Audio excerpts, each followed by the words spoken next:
Hello friends. Hello, कैसे हो आप सभी। मैं आपके साथ एक बार फिर से जुड़ चुका हूँ। मेरा नाम महेंद्र, आपको पता है। मैं आपके साथ फिज़िक्स की जर्नी जो है आपकी वो कंटिन्यू कर रहा हूँ, जिसमें मैंने काफ़ी सारी डिस्कशन आपके साथ पहले किए, कॉन्सेप्ट्स की। आज मैं आपके लिए वो सेशन लेके आया हूँ जिस सेशन की आपको बहुत ज़्यादा ज़रूरत है। तो आज का जो आपका जो सेशन है दोस्तों, वो आपके पास मल्टीपल चॉइस क्वेश्चन का सेशन है। इसमें मैं आपके साथ मल्टीपल चॉइस क्वेश्चन डिस्कस करूँगा। 15 to 20 हो गए या फिर इससे ज़्यादा आपके पास मैं आपके साथ डिस्कस कर पाऊँ तो ज़रूर करूँगा।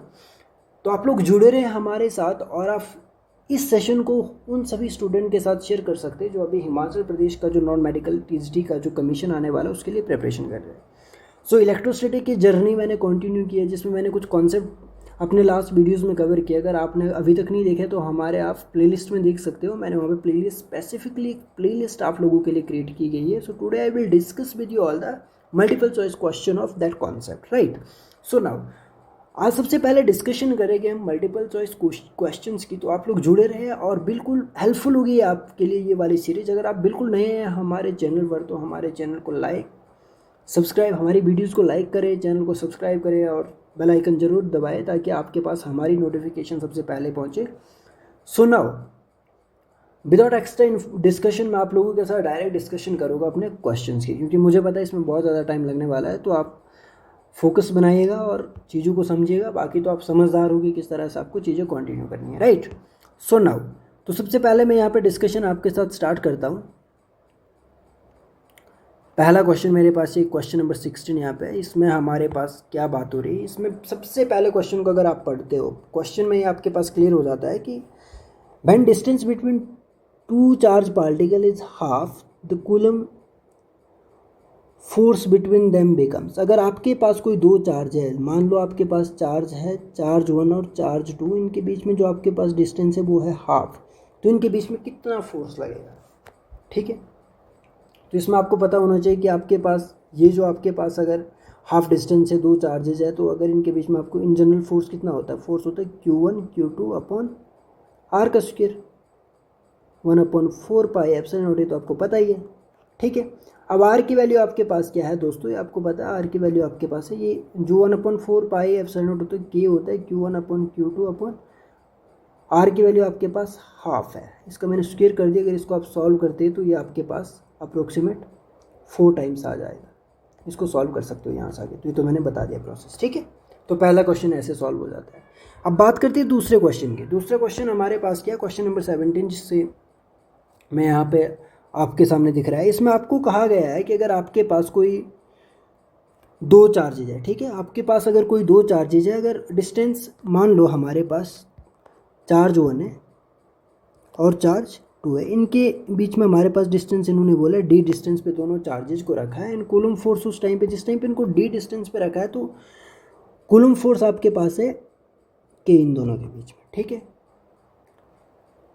सॉरी, जो डी डिस्टेंस पे रखा है, परंतु मीडियम क्या, भी ईयर मीडियम है, तो उस टाइम पे एफ फोर्स अप्लाई हो रही है। अगर इन दोनों चार्जेस के बीच में अगर मैं डाइलेक्ट्रिक मटेरियल रखता हूँ तो उस टाइम हमारे पास constant K is place between them, right.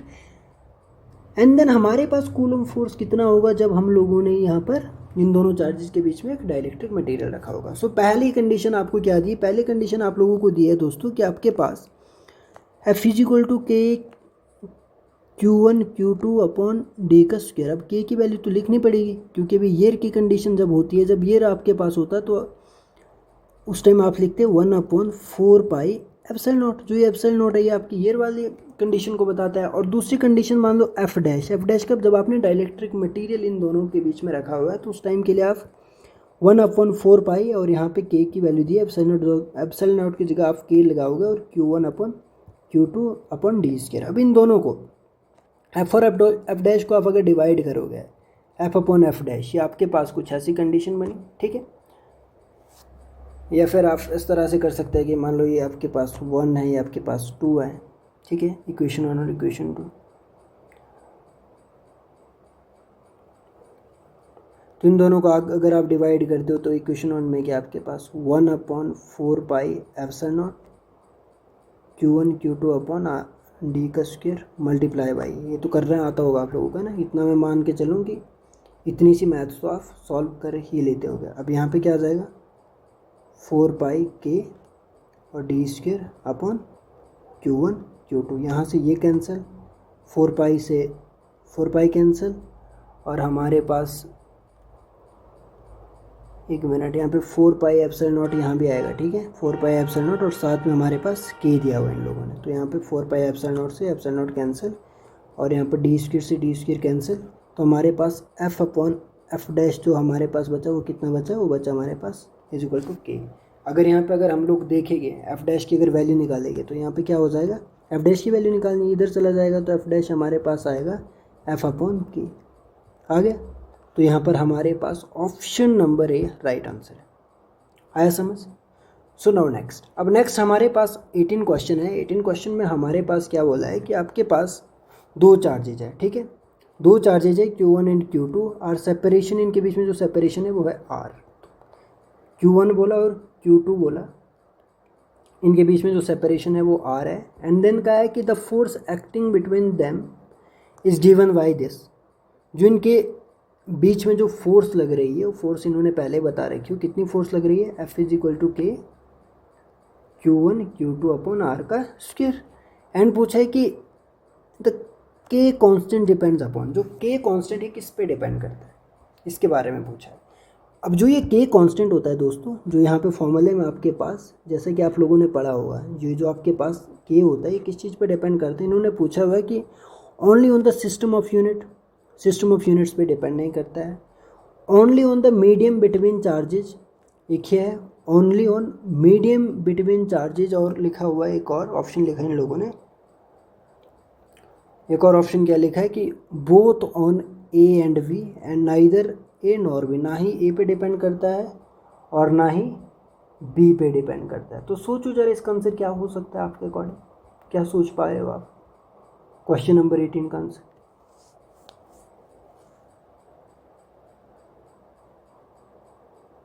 O sorry, ये वाला ऑप्शन होगा, पता कैसे? अब जैसे कि आपका जो ये के है ना दोस्तों, ये के आपका किस पे डिपेंड करेगा। अब मान लो यहाँ से अगर मैं इस के की डिपेंडेंसी निकालूंगा, पहले इसकी मेरे को वैल्यू निकालनी पड़ेगी, है ना। अब जैसे इस के को निकालूंगा तो के क्या आएगा, K is equal to F R square Q1 Q2। ये जो फैक्टर इन पे डिपेंड कर रहा है, एक तो हमारे पास ये मीडियम पे डिपेंड कर रहा है, पहली बात, ठीक है ना, ये हमारे पास इन दोनों चार्जेस के बीच में जो मीडियम है उस पर भी डिपेंड करता है। दूसरा only on the system of units, सिर्फ सिस्टम ऑफ यूनिट्स पे ही नहीं कर रहा है, और सिर्फ यहाँ पे ओनली लिखा है इन लोगों ने कि ओनली मीडियम बिटवीन, तो इस पे भी नहीं कर रहा है, ऐसा बोला है कि सिर्फ इस पे ही करता है, इस पे भी करता है हमारे पास ये के डिपेंड, और इस पे भी के डिपेंड करता है। और साथ ही यहाँ पर हमारे पास ऑप्शन ये वाला तो बिल्कुल गलत है, ऑप्शन सी हमारे पास करेक्ट है कि ये दोनों ही जो हमारे पास कंडीशन है इनमें डिपेंड करता है। पहली only on the system of units and another only on medium between two charges, तो दोनों कंडीशन हमारे पास पॉसिबल है, तो ऑप्शन सी इसका आंसर होगा, ठीक है। नाउ अब बात करता हूँ मैं क्वेश्चन नंबर 19 की, ठीक है। क्वेश्चन नंबर 19 की जब मैं बात कर रहा हूँ दोस्तों, तो क्वेश्चन नंबर 19 में हमारे पास क्या है, क्वेश्चन नंबर 19 को पहले पढ़ना है कि 3 charges 4Q Q and Q are placed in straight line. अब आपके पास 3 चार्जेज हैं, मान लो आपके पास 4Q, कैपिटल Q और Q, इनको ऐसे स्ट्रेट लाइन में प्लेस किया है, ठीक है, placed in straight line of length L at points at distance 0 L/2 and L, ठीक है, ये 0 बोला, ये L/2 बोला और ये L बोला, ऐसे इनको प्लेस किया गया है, ठीक है। तो पूरा हमारे पास डिस्टेंस कितना हो गया, L हो गया यहाँ से यहाँ तक, ये तो पता ही है। What should be Q in order to make the net force on Q to be 0? What should be Q in order? अब यहाँ पे जो ऑप्शन दिया है ना इन्होंने कि भाई जो ये हमारे पास ये Q है, क्या होना चाहिए ये Q, जिससे कि हमारे पास जो नेट फोर्स है इस Q पे, लास्ट वाले Q पे, वो 0 हो जाए, ये क्या होना चाहिए Q। अब देखो कंडीशन देखो, ये आपके पास पॉजिटिव Q है, ये पॉजिटिव, अब ये पूछा है कि ये Q क्या होना चाहिए कि इस Q पे जो हमारे पास ये फर्स्ट Q, ये सेकंड Q, ये थर्ड Q। अब इस Q की वैल्यू बतानी है सेकंड वन की, कि अगर इस Q पे कब हमारे पास फोर्स 0 हो जाएगा। अब कंडीशन देखो सिंपल, ये डिस्टेंस तो ऐसे आपको खजल करने के लिए दी है, चलो मैं इनको हटा देता हूँ। आपने कंडीशन समझो यहाँ पे Q0 होने की क्या प्रोबेबिलिटी है। अब जैसे कि आप देख पा रहे होगे दोस्तों, अगर हमारे पास मान लेने के लिए, एक मिनट, हाँ मान लो आपके पास, ठीक है, ये वाला Q है, इस Q की अगर वैल्यू क्या हो जाए, एक मिनट, इस वाले Q की वैल्यू अगर मेरे पास -Q हो जाए, ठीक है, इस पर हमने 0 देखना है, -Q हो जाए, ठीक है, और यहाँ पर हमारे पास इन दोनों के बीच में डिस्टेंस है Q, और यहाँ से लेकर यहाँ तक, सॉरी, इन दोनों के बीच में डिस्टेंस है L/2, और यहाँ से यहाँ भी L/2, परंतु ये मेरे पास है 4Q, ठीक है। अब ये 4Q हमारा अगर इस पे फोर्स अप्लाई करेगा इस वाले Q पे, तो इसको इधर धकेलेगा, पर ये जो हमारे पास -Q ये इसको अपनी तरफ खींचेगा, परंतु फिर भी नेट फोर्स इस पर इधर ही होगा, क्योंकि 4Q हमारे पास, जो 4Q है ये हमारे पास जो भी फोर्स लगाएगा इस पर लगाएगा। परंतु हमने जो पढ़ा हुआ है, फॉर्मूला पढ़ा हुआ है, फॉर्मूला पढ़ा हम लोगों ने कि F = Q1/Q2/R का स्क्वायर। अब ये जितना ज़्यादा होगा ये इतना कम हो जाएगा, है ना। अब यहाँ से लेकर यहाँ तक का डिस्टेंस हमारे पास कितना हो जाएगा, ये हो जाएगा L²। जितना ज़्यादा डिस्टेंस होगा फोर्स उतना कम लगेगा, इससे कम लगेगा। परंतु अब यहाँ से लेकर यहाँ तक हमारे पास L/2 डिस्टेंस इन दोनों के बीच में, तो दोनों चार्जेस के बीच में हमारे पास, मैंने बोला कि कितना चार्ज लगता है, आपने पढ़ा है ना कि अगर दो चार्जेस के बीच में अगर आपके पास हाफ डिस्टेंस होता है तो इनमें लगने वाला फोर्स कितना होता है, 4 टाइम। अब 4 टाइम इधर लगेगा, 4Q इधर है, 4 टाइम इधर को लगेगा, 4 टाइम इधर को लगाएगा ये वाला Q, तो ये 4 टाइम जितना इधर को खींचेगा ये इधर को इसको भेजने की कोशिश करेगा, प्लस चार्ज इसको रिपेल करने की कोशिश करेगा, और नेगेटिव चार्ज से ये जो, अगर इस Q की वैल्यू नेगेटिव हो जाएगी तो ये इसको अपनी तरफ अट्रैक्ट करेगा।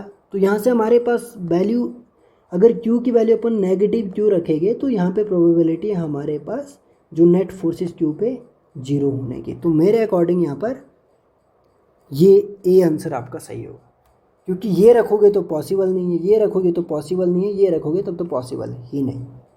आई बात समझ। बाकी इसके लिए आप सॉल्व कर सकते हैं अपने को, राइट। एंड नाउ अब नेक्स्ट क्वेश्चन की बात करता हूँ मैं। नेक्स्ट क्वेश्चन मेरे पास, एक बार आप लोग रीड करना कि क्वेश्चन में क्या दिया। क्वेश्चन, कई बार क्वेश्चन से डराने के लिए होते हैं, परंतु क्वेश्चन में इतनी जान नहीं होती है, ठीक है ना।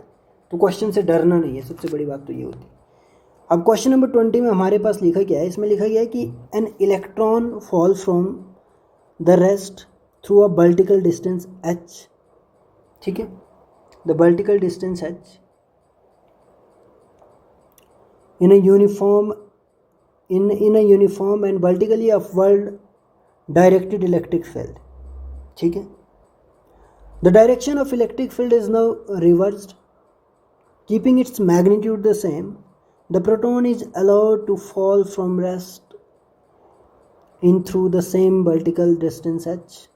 The time of fall of electron in comparison of the fall of time of proton is, ठीक है। इलेक्ट्रॉन के फॉल, टाइम ऑफ फॉल और प्रोटॉन के टाइम ऑफ फॉल में हमने कंपैरिजन करना है कि क्या दिक्कत है। सबसे पहले समझो, सबसे पहले हमारे पास क्या है, आप लोगों को पता है कि आपके पास फोर्स क्या होता है, मास इनटू एक्सेलरेशन। अब किसी चार्ज पे कितना फोर्स लगते हैं आपको पता है, F = QE। Mass into acceleration क्या हो गया, वो हो गया हमारे पास QE। यहाँ पे देखा जाए तो यहाँ से हम एक्सेलरेशन निकाल सकते हैं कि कितना एक्सेलरेट करता है हमारे पास कोई चार्ज, QE/m। ये बात समझ आई, ठीक है। अब हमको पता है कि जो हमारा इलेक्ट्रॉन एंड प्रोटॉन है, बहुत जो दोनों फॉल कर रहे हैं from the same height at rest. एक हाइट पे रखा है दोनों को, मान लो यहाँ पे रेस्ट में रखा हो, यहाँ से दोनों गिर रहे हैं, ठीक है। तो इनिशियल वेलोसिटी हमारे पास इनकी u है। तो हमने ये बताना है कि इनके बीच में जो टाइम की हम बात कर रहे हैं, जो टाइम की बात कर रहे हैं, ये क्या टाइम होगा, तो इसको समझना है ना कि सेम टाइम है या फिर इलेक्ट्रॉन है smaller mass so it's will take smaller time. तो इस तरह की हम चीज़ें देखेंगे कि क्या क्या फिजिबिलिटी हमारे पास है, क्या क्या पॉसिबिलिटीज़ है। तो अब आपको पता है कि अगर देखना है मुझे S = ut + ½ AT² वाले फॉर्मूले की तरफ रुझान करना होगा, ठीक है। अब आप लोगों को एक बात तो पहले से ही आइडिया होगा कि आपके पास इनिशियल वेलोसिटी क्या है, 0, तो ये वाला जो फैक्टर है 0 हो जाएगा। अब एस को मैं ये लिख सकता हूँ, जो एस मेरे पास है ये मेरे पास क्या है, मैक्सिमम हाइट हो जाएगी एच। अगर इसको मैं इधर लाऊंगा -12 इस इक्वेशन को कुछ इस तरह से मैं लिख सकता हूँ, ठीक है। अब यहाँ से मेरे पास ये ऐसा बन जाएगा एच इज इक्वल टू, या तो ऐसे रखो 12 और हाफ ए की वैल्यू मेरे पास ऑलरेडी आई है, क्या आई है QE/m, और क्या आ गया टी का स्क्वायर, और ये आ गया एच। अब हमने बताना क्या है, टाइम का कंपैरिजन बताना है ना, कि कितना the time of fall of electron in comparison of the time of fall of the proton. अब दोनों का कंपैरिजन बताना है। यहाँ से टाइम अपन आराम से निकाल सकते हैं, ये वाला आप इक्वेशन यहाँ पे देख लो कैसे आ जाएगा, 2HM/QE, ये आ गया, आगे कि नहीं आया, इज इक्वल टू टी का स्क्वायर। अगर इसको इधर लाऊंगा तो ये मेरे पास टाइम आ गया। अब टी आपको पता है, ये यहाँ पे इलेक्ट्रिक फील्ड आपके पास है, ये कांस्टेंट है, ये क्यू आपके पास कांस्टेंट है, ये अच्छा आपके पास हाइट है फिक्स्ड है, ये आपके पास कांस्टेंट है। जो आपके पास टी है वो आपके डायरेक्टली प्रोपोर्शनल है एम के। जितना ज़्यादा मास उतना ज़्यादा टाइम लगेगा। अब चार्ज तो आपके पास सेम ही होगा, है ना, प्रोटॉन के लिए भी और इलेक्ट्रॉन के लिए भी, राइट।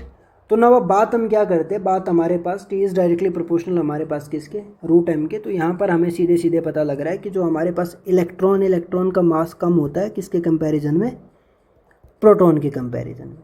तो जिसका मास ज़्यादा है तो वो पहले हमारे पास फॉल करेगा। तो यहाँ पर हमारे पास क्या लिखा है इन्होंने, कि इसमें लिखा है कि कंपैरिजन बताना है इलेक्ट्रॉन का हमें प्रोटॉन के केस में, कि स्मॉलर है, 5 टाइम बिगर है, 10 टाइम बिगर है, इक्वल है। तो हमें सीधे सीधे पता लग रहा है कि ये स्मॉलर है। Get it my point. So now अब नेक्स्ट क्वेश्चन हमारे पास है, विच of the following is the unit of electric charge. ये तो बहुत सिंपल क्वेश्चन है। इलेक्ट्रिक चार्ज की यूनिट क्या होती है, ये नहीं होती है, ये नहीं होती, ये नहीं होती, सिंपल है, कूलम होती है। And next, a body is positively charge it has. जी मैंने पहले ही बताया कि किसी बॉडी को अगर पॉजिटिवली चार्ज करना है तो उसमें क्या करना है हम लोगों ने, ये तो आपको पहले ही पता है क्या करना है। अब ये नहीं कि एक्सेस ऑफ प्रोटॉन, ये पॉजिट्रॉन, ये भी लिख सकते हैं आप, एक्सेस ऑफ इलेक्ट्रॉन और डेफिशिएंसी ऑफ प्रोटॉन, ये वाले केस नहीं आते, थोड़ा ध्यान रखना है। किसी बॉडी को अगर हम लोगों ने पॉजिटिवली चार्ज करना है तो उसमें हमने क्या करना है, डेफिशिएंसी कर देनी इलेक्ट्रॉन की। तो राइट आंसर हमारे पास सी है, और एक्सेस ऑफ इलेक्ट्रॉन्स हमारे पास नेगेटिवली चार्ज होती है कोई बॉडी। तो इनका आपको इन डेप्थ में पता होना चाहिए, नहीं कि आप मतलब कुछ भी कर रहे हो वहाँ जाके, क्योंकि एग्जामिनेशन का जो प्रेशर होता है दोस्तों वो थोड़ा अलग होता है। एक होता है कि जब हम प्रेपरेशन फेज में होते हैं और जब हम एग्जाम को एग्जैक्टली फेस कर रहे होते हैं, दोनों कंडीशन हमारे लिए बहुत अलग होती है। एंड नाउ जो हमारे पास क्वेश्चन नंबर 23 है, इसमें लिखा है कि a proton at rest has a charge E, ठीक है, when it move with a high speed its charge. Rest में जो हमारे पास जो प्रोटॉन है उस पर चार्ज है ई। अगर जब वो हाई स्पीड के साथ मूव कर रहा है तो इसके चार्ज में हमारे पास क्या होगा, इक्वल टू, सेम रहेगा, या बढ़ेगा, या घटेगा, या में इंक्रीज और डिक्रीज, क्या लगता है आपको। तो कुछ भी नहीं होता हमारे पास। एक प्रॉपर्टी आपने पढ़ी होगी, चार्ज इज इनवेरिएंट। इसका मतलब होता है कि अगर चार्ज हमारे पास स्पीड ऑफ लाइट की रफ्तार से अगर चलने लग जाए, ठीक है ना, अगर चार्ज हमारे पास, क्या बोला मैंने, स्पीड ऑफ लाइट 3 × 10⁻⁸ मीटर पर सेकंड की रफ्तार से मूव करे तो उसमें कोई भी चेंज नहीं आता है, ठीक है, तो इक्वल रहता है। परंतु एक कंडीशन है, क्वेश्चन यहाँ पे और सेट हो जाएगा आपका, अगर कोई मास ऑब्जेक्ट होगा दोस्तों, कोई मास वाली बॉडी होगी, अगर वो इस स्पीड के साथ मूव करेगी, जो इस ऑर्डर के साथ, स्पीड का जो ऑर्डर है 3 × 10⁸, स्पीड ऑफ लाइट के ऑर्डर से अगर मूव करेगी, उस कंडीशन में किसी भी मास बॉडी का जो हमारे पास मास होता है वो इंक्रीज करता है, डिक्रीज करता है, या फिर सेम रहता है, तो वो हमारे पास इंक्रीज करता है। ये आपको पता होना चाहिए, ठीक है ना। अब क्यों करता है, इतनी कंडीशनिंग अगर मैं यहाँ पे करने बैठूंगा तो लेक्चर बहुत लंबा हो जाएगा। तो ये एक ट्रिक्स ही आप याद रखना, तो इसको आपके ध्यान में होना चाहिए, ठीक है। नाउ अब हमारे पास बाकी अगर बता दूं तो यहाँ पे STR का कॉन्सेप्ट लगता है, स्पेशल थ्योरी ऑफ रिलेटिविटी से हमारे पास एक इक्वेशन बनती है, तो वहाँ से हमारे पास सीधे क्लियर होता है। वो है m = m0/√1 - v²/c²। यहाँ पर हमारे पास इस वाले फॉर्मूले से आता है, ठीक है ना। तो नाउ अब हमारे पास क्या है कि अब हमारे पास नेक्स्ट क्वेश्चन है 24। इसमें हमें क्या बोला है कि जो हमारे पास चार्ज है, 2 चार्ज है टू चार्जेज हमारे पास है, 3 × 10⁻⁵ और 5 × 10⁻⁴. Coulomb are placed at distance 10 centimetre from each other. Find the value of electrostatic force acting between them. कुछ भी नहीं है हमारे पास, दो चार्जेज हैं, उनकी वैल्यू दी हुई है. ठीक है, यहाँ पर आपने सीधे सीधे कौन सा फार्मूला लगाना है, यहाँ पर आपने कूलम्स लॉ का फार्मूला लगाना है. वहाँ से आपके पास आंसर आएगा. आपको मैं सिंपली बोल रहा हूँ कि आप अगर वो अप्लाई करोगे तो आपका आंसर आ जाएगा और आंसर आपका ये आ जाएगा. कूलम्स लॉ अप्लाई करना, इतना तो आप अप्लाई कर ही सकते हो. आप सीख चुके होगे कि कूलम्स लॉ आपने कैसे अप्लाई करना है. एंड नेक्स्ट क्वेश्चन पे हम बढ़ते हैं कि what is the value of minimum force acting between two charges placed at 1 metre apart from each other. दो चार्जेज को अगर हमने रखा हुआ है, कितना रखा हुआ है, इन्होंने लिखा हुआ है कि अगर 1 मीटर अपार्ट, अगर मतलब 1 मीटर दोनों चार्जेज के बीच हमारे पास डिस्टेंस है,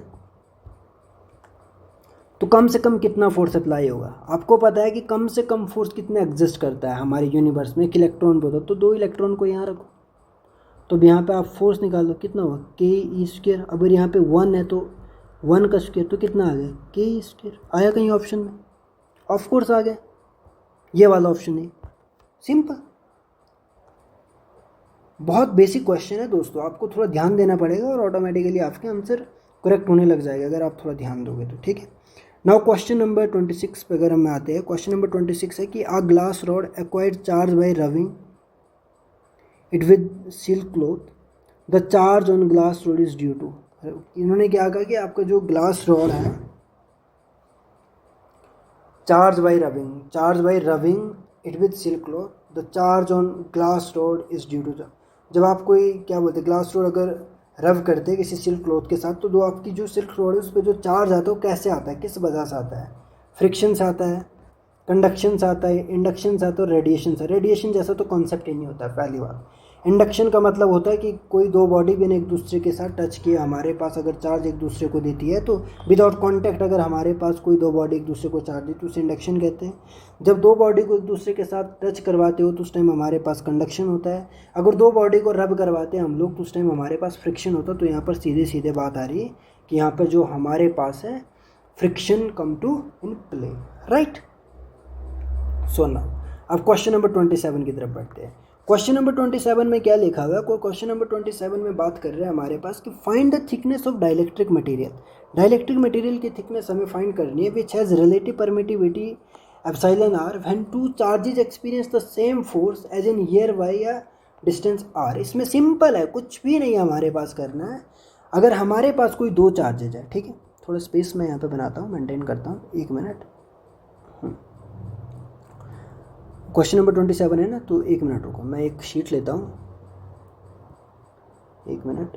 ये ले ली मैंने शीट, थोड़ा वेट करना. हाँ, आ गई शीट. अब क्वेश्चन नंबर में क्या है हमारे पास? क्वेश्चन में क्या पूछा कि अब ये क्वेश्चन हमारे पास है कि find the thickness of dielectric material which has relative permittivity are.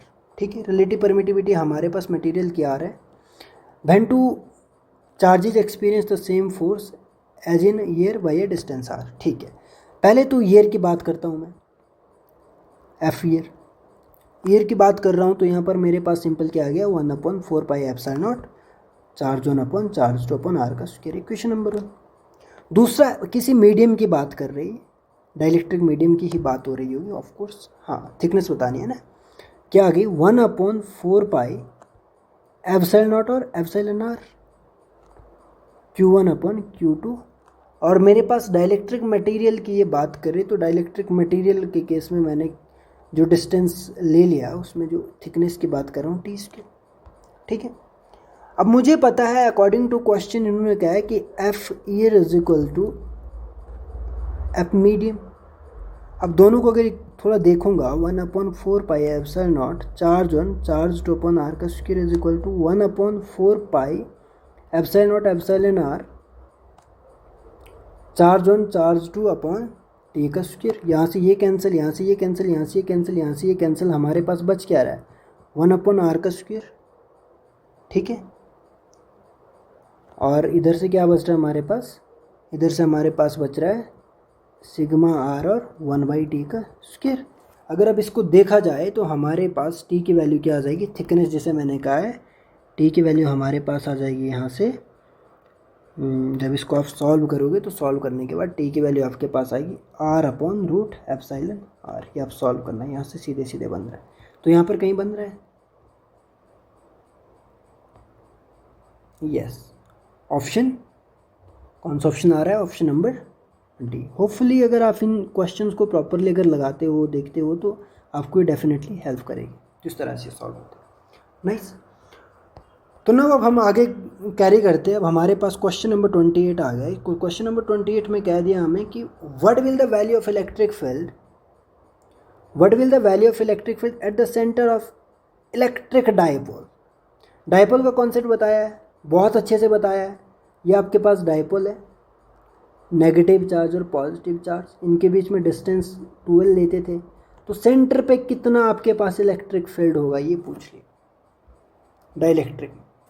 अब आपने पढ़ा होगा, अगर आपको थोड़ा बहुत भी आइडिया होगा, डाइलेक्ट्रिक में आप जब ई एक्सियल की बात करते हैं दोस्तों, कहीं पे इधर कहीं पे चेक करते थे तो आपके पास क्या आता था 2kp अपॉन डिस्टेंस का स्क्वायर, कुछ डिस्टेंस लेते थे या नहीं लेते थे? आपको आइडिया होगा इसका। अब यहाँ पे बात क्या हो रही है आपके पास, अभी आपको सेंटर पे पूछ रहे हैं कि आपके पास सेंटर पे दो आपके पास डायपोल है, इसकी वजह से सेंटर पे कितने इलेक्ट्रिक। अब जैसे मान लो ये है, ये इस पॉइंट पे इधर को कुछ फील्ड बनाएगा और ये वाला पॉइंट भी इस तरफ को कुछ ऐसे ही आपके पास एक्टिविटी शो करेगा, है ना, होगा कुछ ऐसे। तो यहाँ पे मुझे लगता है कि ये ई नेगेटिव, एक मिनट, ई नेगेटिव मैंने लिख दिया यहाँ पे, ये इस तरफ है, और साथ ही ई पॉजिटिव इधर है। दोनों ही एक साइड पे हमारे पास फोर्स लग रहे हैं, दोनों तरह के फोर्स एक ही डायरेक्शन में लग रहे हैं। तो दोनों अगर एक डायरेक्शन में लग रहे हैं तो हमारे पास E1 और E2 में मेरे पास जो एंगल है वो 0 डिग्री का है। तो यहाँ पे मैं सिंपली क्या ये मेथड लगा सकता हूँ, अगर ई नेट फाइंड आउट करना है मेरे को सेंटर पे, तो कि कौन सा, ये वाला E1 का स्क्वायर प्लस E2 का square plus 2E1 E2 cos 0 degree. आगे कॉस 0 डिग्री आया कि नहीं आया? अब एक प्लस की वजह से, एक नेगेटिव की वजह से E1 तो आप समझिए कॉस 0 डिग्री, तो ये मेरे पास हो गया, मान लेते हैं यह E1 square plus E2 square plus 2E1 E2, ये बना। यहाँ तक तो बात समझ गए होगे आप लोग। अब यहाँ पे अगर इसकी बात करूँ तो ये मेरे पास अगर मान लो 2 दोनों 4 से में, तो इसको मैं कुछ ऐसा लिख दूँ, प्लस ऐसे लिख सकता हूँ। दोनों की इलेक्ट्रिक फील्ड मैंने इस तरह से लिख दी 2E स्क्वायर। अगर पूरा सॉल्व करने पे क्या बन गया 4E का स्क्वायर, और ये बन गया 2 रूट, बनेगा ऐसे, एक मिनट, ऐसे तो नहीं बनेगा ये हमारे पास क्या बन जाएगा, यहाँ पर ये हमारे पास मान लो पॉजिटिव की वजह से, ये मान लो हमारे पास नेगेटिव की वजह से, पॉजिटिव की वजह से, ये नेगेटिव की वजह से, है ना, कुछ ऐसा मैं कंसीडर करके चलूँ तो थोड़ा मेरे पास आगे कैलकुलेशन थोड़ी सिस्टमेटिक बन जाएगी। ठीक है, जब यहाँ तक मैं पहुँच गया, अब यहाँ तक अगर मैं पहुँच गया, मेरे को कहाँ बतानी है, सेंटर पे बतानी है। ठीक है, ये नेट बताना है कि नेट इलेक्ट्रिक फील्ड मेरे पास सेंटर में कितनी हो गई। अब यहाँ पर हमारे पास कुछ ऐसी कंडीशन बन गई, तो अब आपको एक बात पता होगी कि पॉइंट चार्ज, जो आपके पास पॉइंट चार्ज होता है, पॉइंट चार्ज अगर यहाँ पर, अगर मैं यहाँ पे पॉइंट चार्ज की तरह कंडीशन देखूँ, क्योंकि यहाँ देखो ना ये पॉइंट चार्ज की तरह बिहेव करेगा इसके लिए, और यहाँ पर भी सेंटर पे बतानी है, ये इस वाले चार्ज को भी पॉइंट चार्ज की तरह देखेगा, इस वाले चार्ज को भी पॉइंट चार्ज की तरह देखेगा। तो अगर एक इलेक्ट्रिक फील्ड अगर मैं निकालूँ किसी एक चार्ज के लिए, तो बन जाएगी KQ/R का स्क्वायर। परंतु यहाँ से इस पॉइंट पे इधर भी पॉइंट चार्ज आ रहा है, इधर भी पॉइंट चार्ज आ रहा है, तो ट्वाइस लिख सकता हूँ मैं, ट्वाइस ऑफ KQ/R का स्क्वायर। आ गया ये नेट, डायरेक्ट ही आ गया, इतना कुछ करने की ज़रूरत ही नहीं पड़ी मेरे को, बस थोड़ा दिमाग लगाना था। तो 2KQ/R स्क्वायर, ये भी आपके पास यहाँ पे बन रहा है, ये कुछ अलग कंडीशन बन रही है यहाँ पर, ये मैंने पूरी कंडीशन आपको समझाई। अब यहाँ पर अगर आपके पास ये कंडीशन बन रही है तो आपके पास कौन सा यहाँ पे बेस्ट ऑप्शन है, 0, ये तो पॉसिबल ही नहीं है। Equal to the electric field due to 1 charge at centre, ये भी नहीं है। Twice the electric field due to one twice the electric field due to one charge centre, ये बन रहा है। हाफ ऑफ द वैल्यू ये नहीं बन रहा है, तो हमारे पास सी ऑप्शन सही होगा 28 का, ठीक है ना। एंड नाउ 29 में क्या, which physical quantity have unit Newton पर कूलम। न्यूटन पर कूलम किसकी होती है, आपको पता है कि इलेक्ट्रिक फील्ड क्या होता है,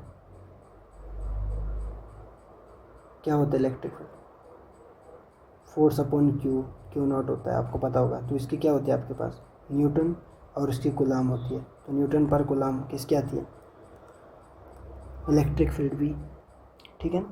and now 30 question, in the process of charging the mass of the negatively charge body. Process of charging में आपके पास जो नेगेटिवली चार्ज बॉडी का मास है वो क्या करता है।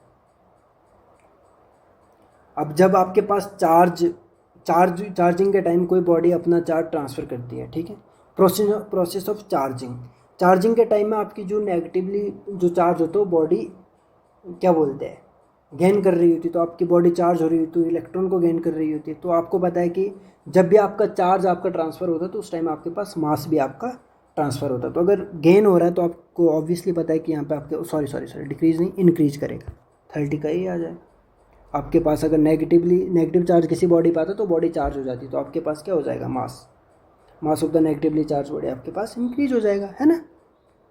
31, charge on a body is integral multiple of plus minus E, it is given in the law of. ये आपको पता होना चाहिए कि ये जो आपके पास है कि किसी भी बॉडी पे जो चार्ज होगा प्लस माइनस आपके पास ई के होगा, ठीक है। Integral multiple of plus minus, ये फंडामेंटल जो चार्ज आपके पास है, तो किस लॉ को गिवन है, conservation of charge, conservation of mass, conservation of energy, quantization of charge. तो ये होता है आपके पास क्वांटाइजेशन ऑफ चार्ज, ये प्रॉपर्टी ऑफ चार्ज में ही आपने पढ़ा होगा, राइट।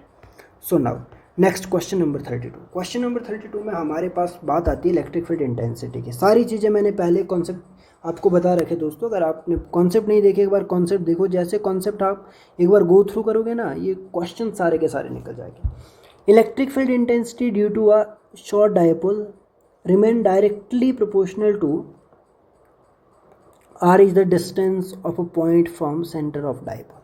32, इसमें कुछ भी नहीं हमारे पास है, सिंपल है कि इलेक्ट्रिक फील्ड इंटेंसिटी की अगर बात करें distance centre of dipole, short dipole directly proportional, ठीक है। इलेक्ट्रिक फील्ड इंटेंसिटी की बात करें due to short dipole remain directly proportional to r is the distance of point from the centre of dipole. तो ये कौन सा केस आपके पास, सिंपल सा केस आपके पास ये है, ये आपके पास इक्वेटोरियल की केस की बात कर रहा है, ठीक है। किस केस की बात कर रहा है, इक्वेटोरियल की केस की बात कर रहा है।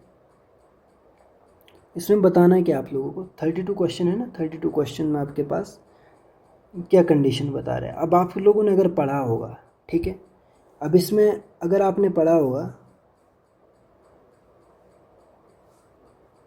r is the distance of a point from the centre of dipole, ये कुछ ऐसी बात हो रही है। अगर यहाँ पे देखोगे तो यहाँ पे आपके पास इलेक्ट्रिक फील्ड इंटेंसिटी कितनी होगी शॉर्ट डायपोल।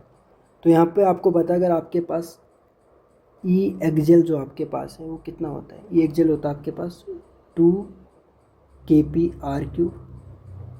तो आपके पास जो इक्वेटोरियल होता है ना, बोथ केसेज में आपको इतना तो पता है कि दोनों केसेज में आपके पास जो ई है वो डायरेक्टली प्रोपोर्शनल टू 1/r³ ही होगा, ठीक है। तो यहाँ पे r³ होगा 1/r³, तो ये तो पॉसिबल नहीं है, ये तो पॉसिबल नहीं है, ये भी पॉसिबल नहीं है, ये वाला पॉसिबल। इतना सोचना ही नहीं, आपने सीधी कंडीशन लगा दी कि दोनों केसेस में ये तो होता ही होता है। बस इक्वेटोरियल में आपके पास क्या होता है, ये kp/r³ हो जाता है, इसमें आपके पास 2 kp होता है, बस ये डबल होता है इसके। तो अब यहाँ से आपको सीधे पता लग रहा है कि ये जो ये आपके पास है ये होता है r-³ के, तो डी ऑप्शन आपके पास ऑटोमेटिकली सही हो गया, ठीक है। Now next 33 question, electric field line contracts length wise, it show repulsion between same charges, attraction between opposite charges, no relation between force and contraction, and electric field line does not move in straight path। तो बताओ which one option is right, क्या होता होगा। तो इसमें हमारे पास best जो कॉन्साइड कर रहा है यहाँ पे आंसर हुआ है अट्रैक्शन बिटवीन अपोजिट चार्जेस, ठीक है। सो नाउ ये तो सिंपल क्वेश्चन था। 34, force F between Q1 and Q2 separated by R is 25 Newton. ठीक है। It can be reduce in 5 Newton if the separation between them is made. अगर दो charges आपके बीच है, अगर उनको सेपरेट किया गया r डिस्टेंस पे, तो उस टाइम पे आपके पास 25 न्यूटन का फोर्स लग रहा है। अगर वो reduce, it can reduce 5 Newton, अगर फोर्स 5 न्यूटन कम करेंगे तो if the separation between them, 5 Newton force कब कम होगा, कितनी सेपरेशन उनकी, हमें कितनी सेपरेशन होगी उन दोनों चार्जेस के बीच में, जब हम it can reduce to 5 newton, 5 newton reduce करेंगे तो कितना फोर्स वहाँ पे हमें देखने को मिलेगा। ठीक है ना। क्वेश्चन नंबर 32 के बाद 32 34। अब आप लोगों ने पहले पढ़ रखा हुआ है फोर्स आपके पास क्या होता है, due by Coulomb's law. Coulomb law जी कहता है कि F is equal to KQ1 Q2 upon R का स्क्वायर। फोर्स आपके पास 25 है, ठीक है, ठीक है, और उस टाइम पे KQ1 Q2 अपॉन R का स्क्वायर। एक दूसरा बताया, जब 5 होगा, इसकी इक्वेशन नंबर 1 मान लो, जब 5 न्यूटन होगा तो KQ और Q1 और Q2 और इसको R डैश का स्क्वायर मानो, तो उस टाइम पे ये क्या होगा, बस इसको सिंपली इक्वेट करो। आप सिंपली इक्वेट करोगे तो क्या हो जाएगा, इन दोनों को डिवाइड करो, डिवाइड करने पे क्या हो जाएगा, यहाँ से 1 minute 25/5 is equal to KQ1 Q2 upon R का square multiply by R dash का स्क्वायर अपॉन KQ1 Q2, यहाँ से ये कैंसिल, ये 5, तो ये 5 आ गया और हमारे पास R डैश और R का स्क्वायर है, तो इन दोनों को इधर √5 आ जाएगा। ये हो गया हमारे पास R डैश R, और यहाँ पर हमारे पास R डैश की वैल्यू क्या आ गई, √5 R is equal to R dash. है यहाँ पे कहीं ऐसा, यस, R डैश की वैल्यू हमारे पास क्या आ गई, डी, ऑप्शन डी। ठीक है ना, बिल्कुल आसान क्वेश्चन है, बहुत ईजिली कर सकते हैं। अब आ गया, विच of the following is the unit of electric field intensity. Electric field intensity की आपके पास यूनिट कौन सी होगी, 35 है। ये तो आप इजीली बता सकते हो यार, आपने पहले ही पढ़ा होगा, न्यूटन पर कूलम। कहाँ पे है, D option, option number D. अब इसके बाद the unit of electric dipole moment है। इलेक्ट्रिक डाइपोल मोमेंट क्या होता है आपको पता है, P is equal to 2 into QL। यहाँ पे क्या आ गया, कूलम मीटर, कूलम मीटर है कहीं पे, कूलम मीटर, ऑप्शन बी, ये कूलम मीटर आपके पास। अभी क्वेश्चन आ गया आपके पास next, a slab of dielectric is introduced between two equal positive charges with a fixed separation as a result. Dielectric is introduced between two equal positive charges with a fixed separation as a result. तो बताना है ना, जिसमें हमारे पास क्या है कि जो डाइलेक्ट्रिक हमारे पास यूज़ होता है, the force between the two charges decrease करता है फोर्स को, and the force between the two charges start attracting each other, एक दूसरे के साथ अट्रैक्ट करते हैं। The slab start moving, the electric current pass from one charge to another charge. क्या जैसे यहाँ पे वर्क करता है, तो ऑप्शन नंबर ए हमारे पास है, the force between the two charges decrease. ठीक है, जब हम क्या करते हैं, इलेक्ट्रिक स्लेब अप्लाई करते हैं दो चार्जेस के बीच। नाउ अब आगे बढ़ते हैं क्वेश्चन नंबर 45 की तरफ। क्वेश्चन नंबर 45 में कि what is the SI unit of electric flux. अब इलेक्ट्रिक फ्लक्स का आपको पता ही होगा क्या होता है electric flux, phi is equal to E dot D. पढ़ा है कि नहीं पढ़ा है, ऐसा पढ़ा है या फिर ऐसा पढ़ा है, charge upon epsilon naught phi, ये भी पढ़ा होगा है ना। तो यहाँ से तो बहुत लंबा पड़ जाएगा, यहाँ पे आप देख सकते हैं इलेक्ट्रिक फील्ड क्या आपके पास, इलेक्ट्रिक फील्ड आपके पास क्या होती है, इलेक्ट्रिक फील्ड होती है आपके पास फोर्स अपॉन क्यू, इसका न्यूटन, इसका कूलम, तो ये आ गया न्यूटन पर कूलम। तो यहाँ पे आप इलेक्ट्रिक फील्ड की जगह लिख सकते हैं न्यूटन पर कूलम, और एरिया का होता है मीटर स्क्वायर, होता कि नहीं होता। तो यहाँ पर कुछ इस तरह का सेट बैठ रहा है काम, न्यूटन पर कूलम और मीटर स्क्वायर। हाँ, ऑप्शन नंबर ए, तो ऑप्शन नंबर ए आपके पास आंसर है। ठीक है, 45 का, तो 45 का आपके पास जो 45 आपके पास है, 45 में आपके पास डायरेक्ट यहाँ से सीधे 45 पे छलांग मार ली, बीच का पेज पता नहीं कहाँ गायब हो गया। चलो कोई नहीं, इसको सॉल्व करो आप, यहाँ पर आपको सीधे सीधे बात पता लग जाए। अब now dimension formula of electric flux हो, तो यहीं से निकल जाएगा। बहुत अच्छी बात है कि इन्होंने यहाँ पे साथ में ये डायमेंशन फार्मूले का भी जिक्र किया। अब डायमेंशन फार्मूला तो यहाँ से निकाल लो, आपको पता होना चाहिए कि ये आपके पास E डॉट डी ए है, अब ई का तो आपको पता है, ये क्या आपके पास न्यूटन और पर कूलम, न्यूटन का आपके पास क्या होता है mL/t-2 फोर्स, और कूलम आपके पास चार्ज का है ET आ जाता है, और साथ में आपके पास एरिया इसका क्या होता है, एरिया हमारे पास लेंथ इनटू ब्रेथ, तो L का स्क्वायर आ जाएगा। तो यहाँ पर अगर आप देख पाओगे तो mL³ और T-3 और A-1, मेरा ये वाला फॉर्मूला बन रहा है। अब यहाँ पे कहीं पे आपका ये ऑप्शन मैच कर रहा है, M1L3, ये नहीं होगा, ये नहीं होगा, ये नहीं होगा, तो mL3 T-3 A-1, option B मेरे 46 का बिल्कुल करेक्ट आंसर है। ठीक है ना। तो ये तो मेथड आपको पता होनी चाहिए, बहुत आसान चीज़ें हैं। होपफुली कि आप इन चीज़ों को हैंडल कर पाओगे। अगर नहीं कर पा रहे हो तो इस वीडियो को देखने के बाद होपफुली आप कर पाओगे। ठीक है।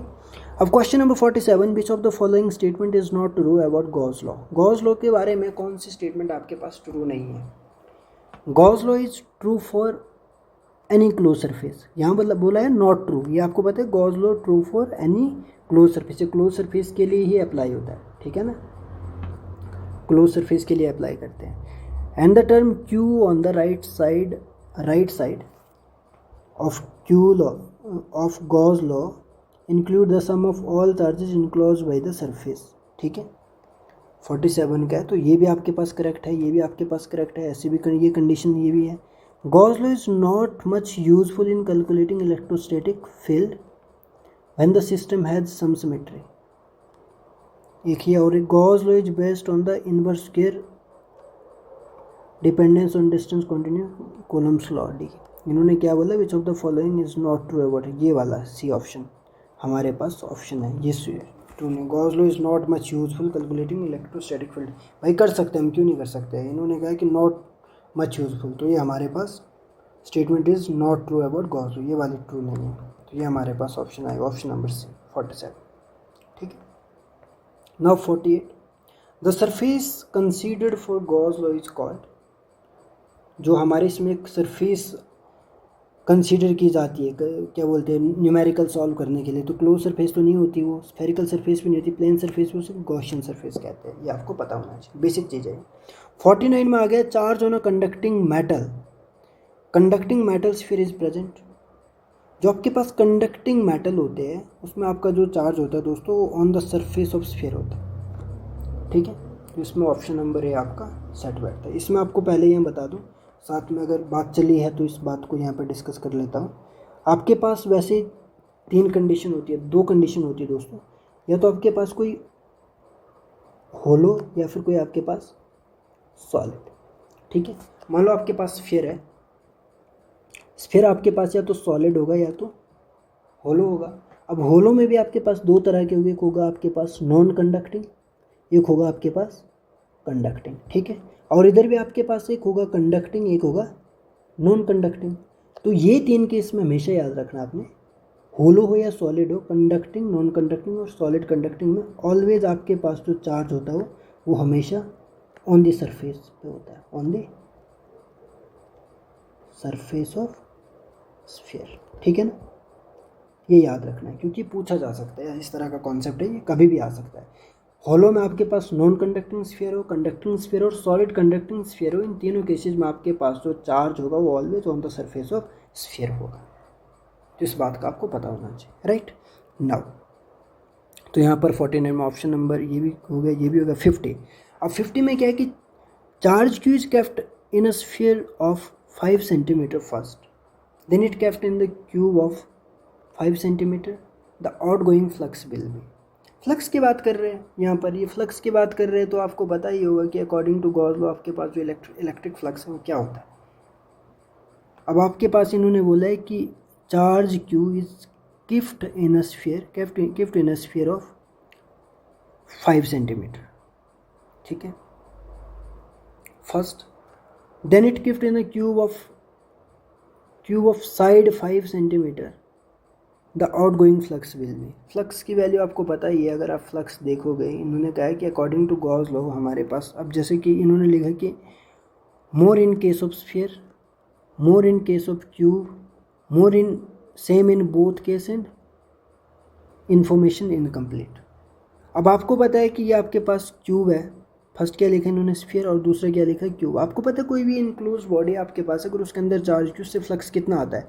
ये भी 3D है और ये भी 3D है, ठीक है। अब एक आपके पास क्या दिया, एक आपके पास ये इन्होंने मान लो ये आपके पास, एक मिनट, ये आपके पास स्फीयर दे दिया, ये भी 3D है, एक आपके पास क्या दे दिया, क्यूब दे दिया।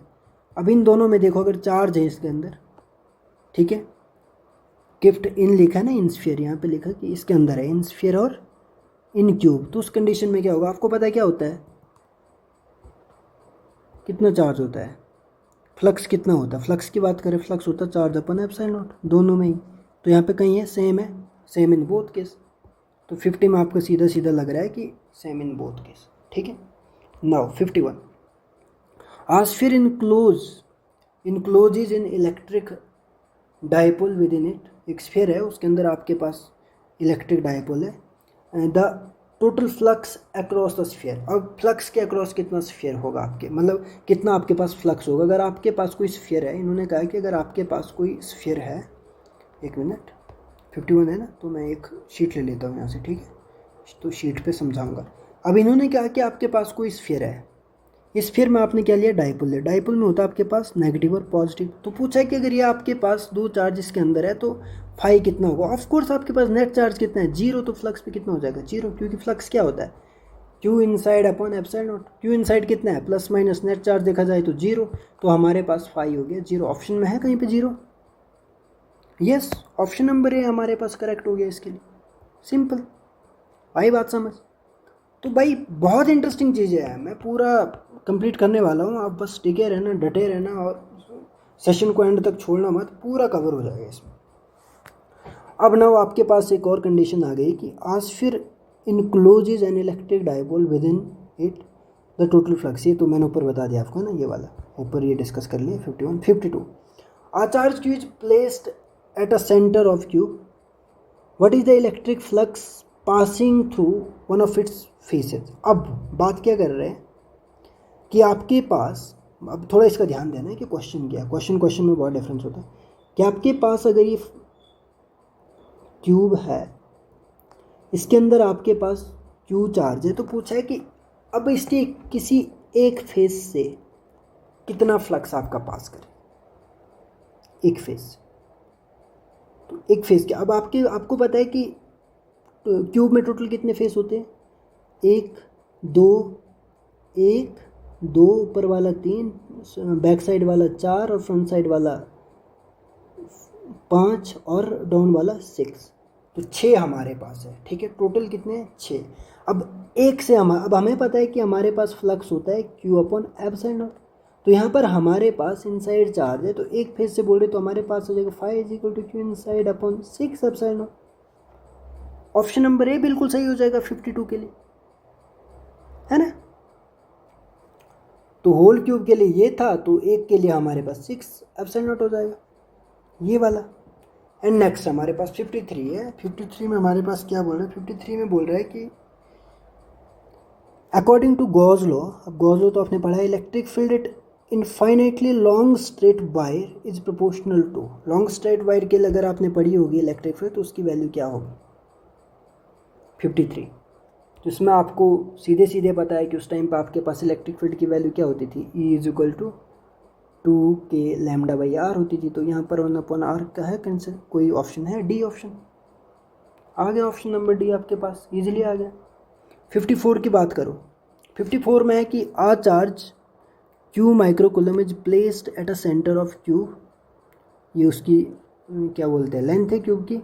Then the electric flux diverging from each face of the cube. Simple है, हमारे पास क्या बोला इन्होंने, आपके पास कोई क्यूब ले लिया, इसके अंदर जो चार्ज लिया हुआ है, चार्ज कितना लिया हुआ है, क्यू माइक्रोकूलम का लिया हुआ है, और ये जो डिस्टेंस इन्होंने मेंशन किया हुआ है, डिस्टेंस कितना मेंशन किया हुआ है, डिस्टेंस है इनके पास 0.1 मीटर। इसको बाहर में जाए, इसको छोड़ो। अब आपने सीधे सीधे देखना, अगर अंदर आपके पास चार्ज है, ठीक है, इसके अंदर रखा हुआ है, तो आपको पता है इसके लिए आपके पास फ्लक्स क्या होता है, क्यू अपॉन एप्सिलॉन नॉट। पर इन्होंने माइक्रोकूलम में दिया है, माइक्रोकूलम आपको पता है माइक्रो की वैल्यू 10⁻⁻⁶, तो यहाँ पे क्या है, क्यू अपॉन एप्सिलॉन नॉट, और सीधे सीधे क्या आ जाएगा आपके पास 10⁻⁻⁶, ये वाला ऑप्शन है कहीं पर। From each face of this cube, each face बोल रहे हैं ना, ईच फेस, तो आपके पास 6 एप्सिलॉन नॉट आ जाए, हर एक फेस से इतना इतना आ जाएगा ये वाला। तो यहाँ पे 6 है, तो ऑप्शन नंबर सी आपके पास होगा 54 का, राइट। 54 का आपके पास option number C. Each face की बात करें ना तो 6 फेसेस आपके पास होते हैं, ख़त्म। नाउ क्वेश्चन नंबर 55 में क्या है कि an electric charge is placed eight one of the corner of a cube side A the electric flux on of its face will be. Simple. अब आपके पास इन्होंने क्या किया, इसको थोड़ा समझना है, ठीक है। एक मिनट चला, इस कॉन्सेप्ट को समझने के लिए थोड़ा सा आपको ध्यान देना पड़ेगा। ओके, नाउ इसमें आपके पास क्या बोला इन लोगों ने कि an electric field charge Q is placed eight corner पे आपको रखना है आपके पास चार्ज, और इलेक्ट्रिक फ्लक्स बताना है वन ऑफ इट्स फेस। अब देखो यहाँ पे इसमें क्या हो रहा है कि इस यहाँ पे जो ये मैंने एक फ़ोटो ऐड की है इसके अकॉर्डिंग समझाऊंगा। पहले समझो क्वेश्चन को कि बात क्या हो रही है हमारे पास। कि आपके पास कोई ये क्यूब है,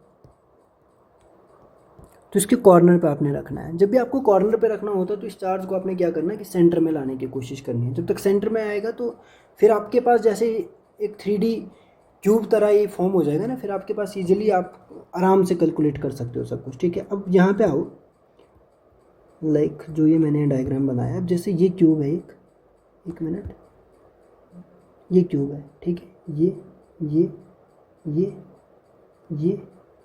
ठीक है ना। अब ये और ये है ना। अब इसके यहाँ पे रखा हुआ है सेंटर पे, ठीक है। तो इसके साथ मेरे को कितने क्यूब लगाने पड़े, एक ही लगाना पड़ा, एक ही लगाना पड़ा, एक इसके बैक में लगाना पड़ा, एक ही बैक में 4th लगाना पड़ा, एक ही 5th लगाना पड़ा, एक ही 6 लगाना पड़ा, एक ही 7 लगाना पड़ा, एक ही 8 लगाना पड़ा। 8 क्यूब लगाए मैं, लगाया या नहीं लगाया। क्वेश्चन नंबर कौन सा ये 55। अब 8 क्यूब मैंने यहाँ पे लगाए। अब 8 क्यूब आपके पास लगाए हैं तो आपको आइडिया होना चाहिए कि यहाँ पर इसके लिए कितने फेसेस बन गए। अगर इसके लिए मैं अगर टोटल निकालने लग जाऊँगा, अगर इसके लिए मैंने अगर मैं टोटल निकालने की अगर मेरे पास यहाँ पर 8 क्यूब मैंने लगाए, 1 2 3 4 ऊपर और 4 नीचे, तो मेरे पास सेंटर में आ गया। अगर अभी मैं देखूँगा तो इसके मेरे पास सिंपली जो कैलकुलेशन अगर अभी फाइंड आउट करने की कोशिश करूँगा तो वहाँ पे मेरे पास इसके लिए फ्लक्स बन जाएगा Q is equal to phi is equal to Q upon epsilon naught, क्योंकि बिल्कुल अभी मैंने 3D ऑब्जेक्ट में पैक कर लिया इसको। परंतु मुझे क्या बोला इन लोगों ने, मुझे बोला है कि as be no one face, मेरे पास एक फेस जो है, ठीक है। तो वहाँ पे कॉर्नर 1/4 क्यूब फेस। यहाँ पे मेरे पास सिंपल सा है ना कि जब मैं एक की बात करता था, अगर मैंने यहाँ पे रखा होता, जब मैं इसके अंदर रखता था तो जब एक फेस से निकलता था, ये एक फेस से जब निकलता था तो उस टाइम पे क्या होता था, जब मैं यहाँ पे बात करता था इस वाले क्यूब में, तो अगर कहीं अंदर रखा तो एक फेस से जब भी मैं निकालता था तो मेरे पास Q/6 एप्सिलॉन नॉट क्या निकल जाता था, आंसर निकल जाता था। परंतु अभी मेरे पास अगर मेरे को एक क्या बोलते हैं यहाँ पर, अगर क्वेश्चन में देखा है कि flux one of its faces will be, किसी एक फेस अगर मैं अभी बात करूँगा तो अभी मेरे पास जो आंसर आ जाएगा दोस्तों, अभी आंसर बदल जाएगा।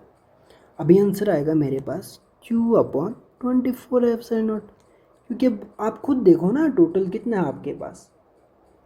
अब 6 8 से कितना होता है 48। तो अगर एक की मैं बात कर रहा हूँ, मेरे पास यहाँ पे 1 2 3 4 5 6 7 8 क्यूब लगेगा। अगर मैं एक की बात करूँ इस कॉर्नर से हमारे पास, अगर मैं किसी इस क्वेश्चन के अकॉर्डिंग सोचूं कि an electric field placed at one of the corner of a cube side A, there will be electric flux on one its face will be। एक फेस से जो मेरे पास टोटल मुझे इलेक्ट्रिक फील्ड मिलेगा उसको सिंपली मैं देख सकता हूँ 1/4 मल्टीप्लाई बाई एक से कितना आता है Q/6 एप्सिलॉन नॉट, और टोटली मेरे पास आ जाएगा Q/24 एप्सिलॉन नॉट। ये आंसर आएगा, राइट। तो ये मेरे पास फाइनली सॉल्व हो गया क्वेश्चन नंबर 55। नाउ हम मूव करते क्वेश्चन नंबर 56 की तरफ। तो 56 में हमारे पास क्या है, 56 में हमें बोला हुआ है कि Consider a region inside in which there are various type of charges. What total charge is 0 at point outside the region 56. ठीक है, तो इसमें हमारे पास क्या होगा आंसर? इसमें सिंपल है। अब इसमें अगर देखोगे आप 56 में, तो 56 में इतना दिमाग लगाने जैसा कुछ नहीं, सिंपल क्वेश्चन है, तो आप इसको थोड़ा सोच सकते हैं, तो सोचने से याद आएगा, सोचो जरा। The electric flux field is necessarily zero, ये तो हो ही नहीं सकता है। The electric field is due to dipole moment of charge distribution only, ये नहीं हो सकता है। The work done of to move charge particle along a close path away from the region will be zero, ये हमारे पास सही answer है, option number D 56 का। ठीक है, now question 57, if electric field is uniform, same electric field है, then the electric line of force are, अगर same electric field हमारे पास है, ठीक है, तो इलेक्ट्रिक लाइन में जो फोर्स होगा वो कैसा होगा? डाइवर्जेंट होगा, कन्वर्जेंट होगा, सर्कुलर होगा, तो पैरेलल होगा, क्या हो सकता है? सेम आपके पास अगर uniform electric field, of course uniform electric field है, तो आपके पास आराम से क्या हो जाएगा? डी ऑप्शन, पैरेलल में रहेगी सारी, है ना। और 58 हमारे पास क्या है? इन्होंने कहा है कि आपके पास एक कोई सरफेस है, a plane of surface area S is placed in an electric field such that the direction of normal on surface S, ठीक है, make an angle theta what the direction of electric field E with the direction of electric field E, जो आपके पास angle है S makes angle with the direction of electric field E and electric flux through the surface हमारे पास electric flux क्या होगा? Question number 58 आप देख सकते हैं। तो ये मैंने आपको पहले ही फ्लक्स का केस बहुत अच्छे से समझा रखा है, अगर आपने समझा होगा तो इसमें हमारे पास सिंपल रहता है, जब ये वाली कंडीशन हम लोग देखते हैं दोस्तों, ठीक है ना। क्वेश्चन नंबर क्या है? ये 58 है। इस वाले क्वेश्चन में हमारे पास अगर आप सोचोगे, जब आपने देखा होगा, तो इसमें हमारे पास ये वाला ऑप्शन सही हो जाएगा। क्यों? क्योंकि जो भी हमारे पास सरफेस होती है ना, अब जैसे ये सरफेस के साथ ये वाला है, तो ये हमारे पास क्या बनेगा? ये हमारे पास बनेगा ई एस कॉस थीटा, ये हमारे पास क्या बनेगा? E S sine theta. ये वाला तो नहीं होगा, ये वाला हमें देखना पड़ेगा। ये सरफेस एरिया देखते हैं ना, एरिया और इलेक्ट्रिक फील्ड सेम डायरेक्शन में, ये वाला हमारे पास देखना पड़ेगा। तो ये हमारे पास the electric flux through the surface होगा इसके वजह से। तो 58 का ऑप्शन नंबर सी हमारे पास करेक्ट है। नाउ 59 की बात करते हैं। In which the following cases the electric field strength is independent of distance, किस में इंडिपेंडेंट ऑफ डिस्टेंस होती है? ड्यू टू पॉइंट चार्ज, बिल्कुल नहीं। ड्यू टू लाइन चार्ज, बिल्कुल नहीं।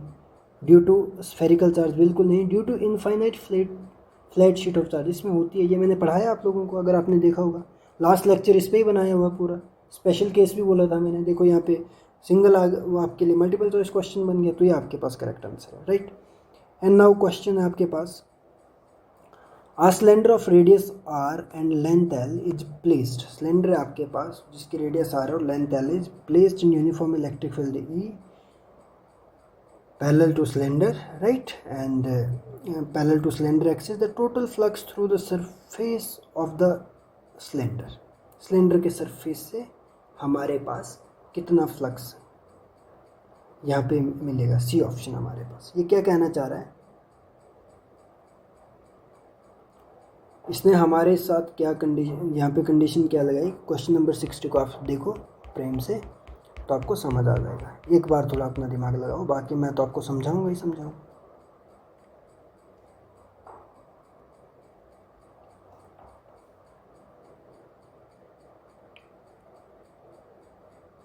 देखो क्वेश्चन क्या है, इस तरफ लाओ उसको थोड़ा सा। एक सिलेंडर हमारे पास, ये हमारे पास एक सिलेंडर है और बोला है कि सिलेंडर की ये रेडियस आर है और जो लेंथ है सिलेंडर की ये है एल, ठीक है। एंड हमारे पास यूनिफॉर्म इलेक्ट्रिक फील्ड है parallel to the cylinder axis, cylinder की एक्सिस ये है और सिलेंडर के एक्सिस के पैरेलल ये मान लो पैरेलल, इसी डायरेक्शन में हमारे पास इलेक्ट्रिक फील्ड है, ठीक है, इलेक्ट्रिक फील्ड है। द टोटल फ्लक्स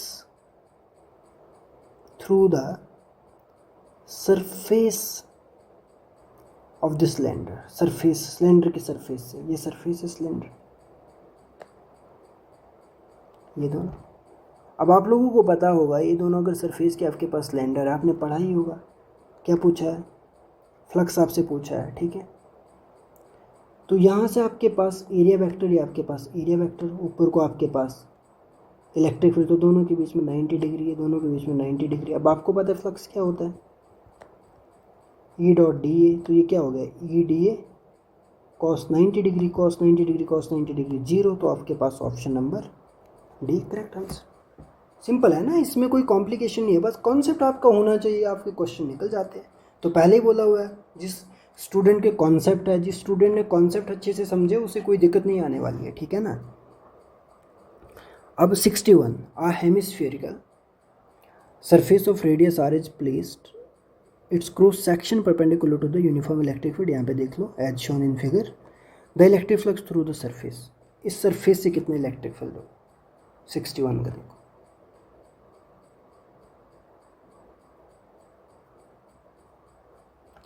अब वो आपको पता है एरिया वेक्टर ऐसे ही होगा, ठीक है, इलेक्ट्रिक फील्ड भी ये है। अब आपको पता है कि इसके लिए आपके पास ये हेमिस्फेरिकल है, हेमी मतलब आधा स्फीयर आपके पास है, पूरे स्फीयर के आपके पास क्या बोलते हैं, एरिया कितना होता है 4 पाई आर स्क्वायर आई थिंक। तो आपके पास ये हेमिस्फीयर है, तो हेमिस्फीयर आपके पास उसका हाफ हो जाएगा, आधा हो जाएगा, तो कितना आएगा, 4 का आधा कितना होता है, वो 2 पाई आर स्क्वायर होता है, कितना होता है थोड़ा देखो ज़रा। तो जो आपके पास हेमिस्फीयर होता है, इसका जो आपके पास एरिया होता है पाई आर स्क्वायर, तो ये पाई आर स्क्वायर है कहीं पे, ऑफ कोर्स है, ऑप्शन नंबर ए, आ गया आंसर। तो आपको ना यार मतलब कोई दिक्कत नहीं है, आप बहुत इजीली सॉल्व कर सकते हो। अब 62 पे गो थ्रू करो। A small metal wall is suspended in a uniform electric field with the help of insulated thread. If high energy X-ray beam fall on the wall, it will. Simple है। 62 आपने कोई question समझो अब इतना, तो मुझे लगता है कि अगर आप एक टीचर बन रहे हैं, अगर आप एक टीजीटी नॉन मेडिकल बनना चाहते हो, तो इतनी इंग्लिश आप समझ ही पा रहे हो कि क्या बोला हुआ है कि एक आपके पास मेटल वॉल है जिसको सस्पेंड किया कि यूनिफॉर्म इलेक्ट्रिक फील्ड में with the help of insulated thread. अगर उस बॉल पे अगर हम एक हाई एनर्जी बीम फॉल कर ले, एक्सरे बीम फॉल कर दे, तो उस बॉल के साथ क्या होगा, deflected in the direction of electric field, या फिर deflected opposite to the direction of electric field, not deflected at all, या फ्लाई टू इन्फिनिटी। क्या ऑप्शन आपके पास बन सकता है 62 का। तो सिंपल हमारे पास है कि we deflected in the direction of electric field, ठीक है ना, इलेक्ट्रिक फील्ड की डायरेक्शन में डिफ्लेक्ट होगा आपके पास, जो आपके पास आपने मेटल वॉल क्या होगा, सस्पेंड किया होगा।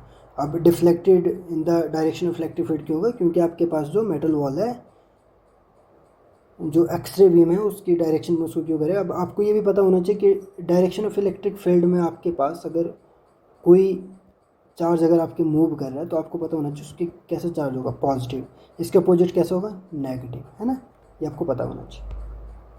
नाउ लास्ट में अब 73 की बात करता हूँ, फॉर अ पॉइंट चार्ज। अगर पॉइंट चार्ज की बात करूँगा मैं, तो graph between electric field and distance क्या है पॉइंट चार्ज के लिए। पॉइंट चार्ज के लिए आपको पता है KQ/R का स्क्वायर, ये आता है ई की वैल्यू, सॉरी, KQ/R² आता है। तो मतलब ये इस तरह से वेरी कर रहा है, तो यहाँ पे कौन सा आंसर बेस्ट हो सकता है, क्या लगता है आपको, 73 का। ऑफ कोर्स ये जैसे जैसे हमारे पास ये बढ़ेगा डिस्टेंस, वैसे वैसे ये कम होगी, तो कम हो रही है यहाँ पे, जैसे जैसे कम होगा ये बढ़ेगा, तो कम हो रहा है तो ये बढ़ रहा है। सिंपल, बिल्कुल सिंपल सी बात है ना, इसमें कोई कॉम्प्लिकेशन वाली चीज़ें है ही नहीं, बस समझना है तो बताना है। और 74 में क्या है कि an infinite number of identical charged body are kept along the axis at point x is equal to 0, 1 metre, 2 metre, 4 metre, 8 metre, 16 metre and so on, ठीक है ना। चार्ज बॉडी है जिन्हें हमने कैप्ट किया एक्सिस पे एट द पॉइंट इन सब pointed पे कैप्ट किया है, ठीक है। All other charges repel the charge at the origin with the force of 1.2 Newton, find the magnitude of each charge. निकालो कैसे निकलेगा ये, 74 है, सोचो, सोच पा रहे हो, फोर्स कितना है यहाँ पर, फोर्स के बारे में सोचो पहले।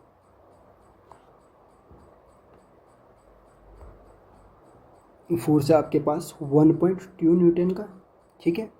और एक्स की वैल्यू क्या क्या दी है, 0, 1 मीटर, 4 मीटर, 8 मीटर और 16 मीटर, इतनी दी है ना। 2 मीटर भी दिया ही है, कोई नहीं, देख लो। अब एफ इज इक्वल टू के Q square upon x square आपके पास क्या होता है, इस तरह का आपके पास कुछ फॉर्मूला होता है। तो सिंपल इसको सॉल्व करो। क्या आपके पास के क्यू स्क्वायर को कॉमन निकाल दो, अंदर क्या आपके पास 1 का स्क्वायर अपॉन 2 का स्क्वायर प्लस 3 का स्क्वायर, 3 दिया या नहीं दिया है, मतलब आपको ये दिया ना 1 का स्क्वायर, 2 का स्क्वायर, 2 रेज़ टू पावर 2 6, इस तरह से ही सॉल्व करना होगा। आई थिंक ऐसा ही बोला कुछ, क्या क्वेश्चन पढ़ो पहले, क्या बोला क्वेश्चन। हाँ, एक्स क्या दिया है, 0, 1, 2, 4, 8, 16 एट्स ऑन ऑल द चार्जेस, ठीक है ठीक है, ओके। तो यहाँ पर जब आप इसको सॉल्व करोगे ना, ये आपके पास कुछ ऐसी कंडीशन बनेगी, 1 का स्क्वायर, 2 का स्क्वायर, 2 का 4, 2 का 6, 2 का 8, इस तरह से ये रैपिडली आगे बढ़ता जाएगा, ठीक है। तो यहाँ पर हमारे पास कॉन्टीन्यूसली जो कंडीशन बनेगी वो बनेगी के क्यू स्क्वायर अपॉन 1 माइनस 1/4। तो इसको जब आप सॉल्व करेंगे ना, ये बनेगा आपके पास के क्यू स्क्वायर मल्टीप्लाई बाई 4/3। जब इसको सॉल्व कर बैठोगे आप, तो ये Q square is equal to आपके पास क्या हो जाएगा, 3/4 मल्टीप्लाई बाई एफ बाई के, है ना। इधर आपको पता है एफ इधर साथ में, तो यहाँ से आपके पास सिंपल सा जो भी है बन गया। 3/4 मल्टीप्लाई बाई फोर्स कितना है 1.2, के की वैल्यू क्या है 9 इंटू 10 रेज़ टू की पावर 9। तो यहाँ से क्यू स्क्वायर की वैल्यू क्या आ रही है, क्यू स्क्वायर की वैल्यू आपके पास क्या आ रही है, क्यू स्क्वायर की वैल्यू आपके पास सॉल्व करने के बाद कंप्लीट आ जाएगी 10⁻⁻5 कूलम, और ये आपके पास बन जाएगा 10 माइक्रो कूलम अप्रोक्सीमेट। क्या ऐसी पॉसिबिलिटी है यहाँ पर, हाँ ये बताओ। मैग्नीट्यूड ऑफ ईच चार्ज बताना था दोस्तों, ये आ गया।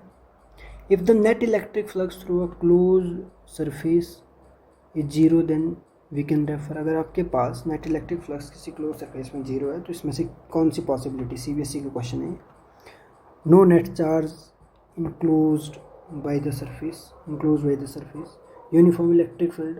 आपको पता है कि आपके पास फ्लक्स कब 0 होता है, जब अंदर आपके पास नेट चार्ज क्या हो 0, या फिर charge is present inside the surface. बिल्कुल नहीं, बिल्कुल नहीं, बिल्कुल नहीं, ऑप्शन है सही है 75 का ये।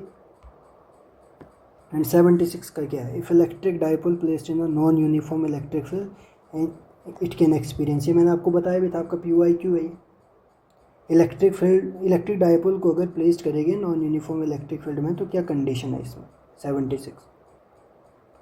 यहाँ पर आपके पास ऑलवेज फोर्स एंड टॉर्क की बात करेगी, ठीक है।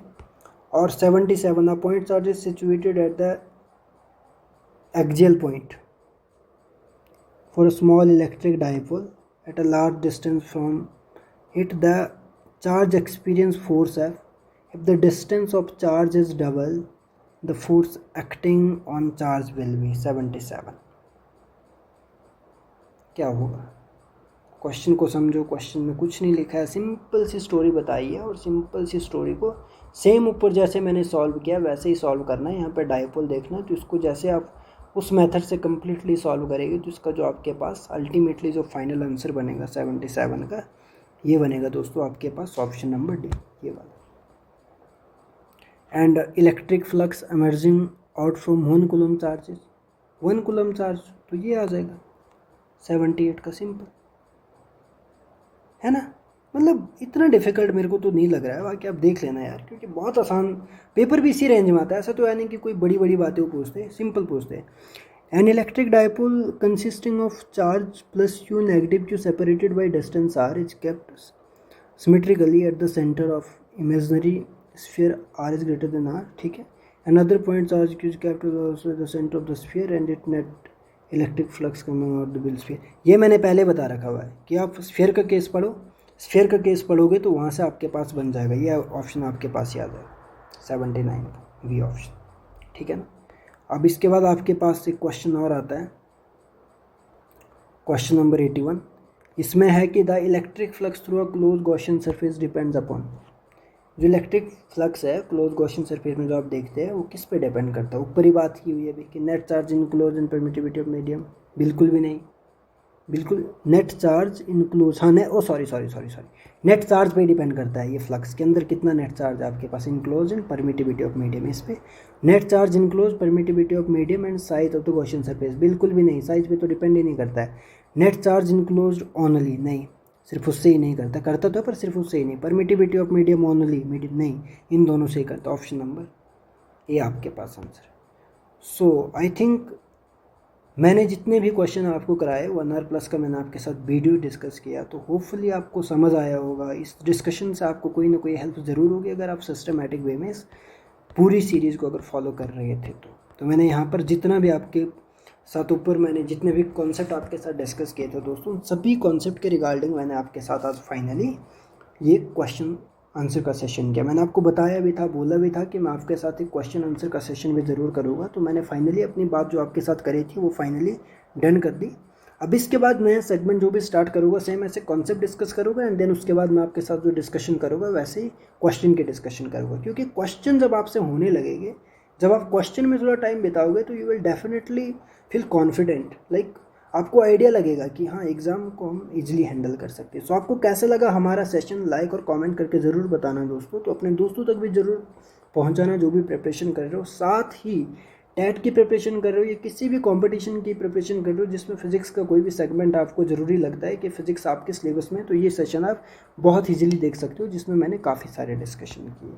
सो एट द एंड मैं आपको बोल दूँ कि जो हमने अपना इलेक्ट्रोस्टैटिक का जो देखा था जिसमें काफ़ी सारी बातें हमने की, तो द एंड ये हमने फाइनली यहाँ पर क्वेश्चन और आंसर के साथ ये सेशन एंड किया। तो मिलते हैं आपके साथ नेक्स्ट वीडियो में, तब तक आप बने रहे हमारे यूट्यूब चैनल के साथ। अगर हमारे यूट्यूब चैनल को लाइक बिल्कुल करना हमारी वीडियोज़ को, अगर यूट्यूब चैनल को सब्सक्राइब नहीं किया तो सब्सक्राइब ज़रूर करना दोस्तों, और साथ ही बेल आइकन प्रेस करना ताकि हमारी वीडियोज़ की नोटिफिकेशन सबसे पहले आपको मिले।